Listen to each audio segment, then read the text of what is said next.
যদি একটা অলস সন্তানকেও মাথায় হাত বুলিয়ে বলে, আমার বিশ্বাস রে বাপ, একদিন না একদিন তুই এই কাজটা করে দেখাইতে পারবি, পরীক্ষায় পাস করে দেখাইতে পারবি, চাকরি নিয়ে দেখাইতে পারবি, ব্যবসা করে দেখাইতে পারবি, ওই কথার বদলতে দুয়াই দোয়া হয়ে যাবে, সন্তানের একটা দাঁড়িয়ে যাওয়ার সাহস হয়ে যাবে। কথা বলেন ঠিক কিনা? এটা বলার মানুষ না থাকলেও ওইটা বলার মানুষ অনেক আছে।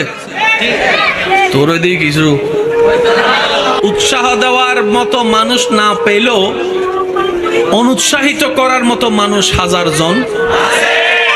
বড় ভাই বড় যারা আছেন ছোটদেরকে বুকে টেনে নেন, ছোটরা যারা আছেন সব রাগ অভিমান ভুলে বড় ভাইকে পিছন থেকে জড়ায় ধরা শুরু করেন। কারণ যেই কারণে, যে কথার কারণে, যে বিষয়ের কারণে আজকে নিজের মায়ের পেটের ভাই বোনদের মধ্যে দ্বিধাদ্বন্দ্ব, দ্বন্দ্ব, এর মধ্যে 80% শয়তানের হাত আছে না নাই? ছোট কথাকেও বড় হিসাবে আপনার সামনে তুলে ধরেছে।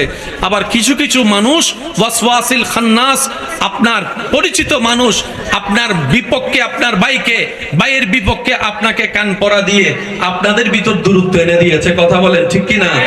মনে রাখবেন, রাতের 3টা বাজে যদি আপনার কোনো শরীর খারাপ হয়, বাহিরের কেউ আসার আগে আপনার ভাই আসাই তো বেশি দরকার, আপনার বোন অগ্রসর হওয়া তো বেশি দরকার। কারণ রক্তের বাঁধন তো একটা শব্দ আছে। তা আমি অনুরোধ করব, যা হয়েছে হয়ে গিয়েছে, বাদ দেন না। নবী রহমাতুল্লিল আলামিন বলে, যে ক্ষমা করে আল্লাহর সন্তুষ্টির জন্য আল্লাহর অন্য বান্দাকে আল্লাহ তাআলা খুশি হয়ে ওই বান্দাকেই ক্ষমা করে দেয় যে নিজের রাগকে কন্ট্রোল করে, নিজের ভাইকে, বন্ধুকে ক্ষমা করেছে আল্লাহকে খুশি করার জন্য।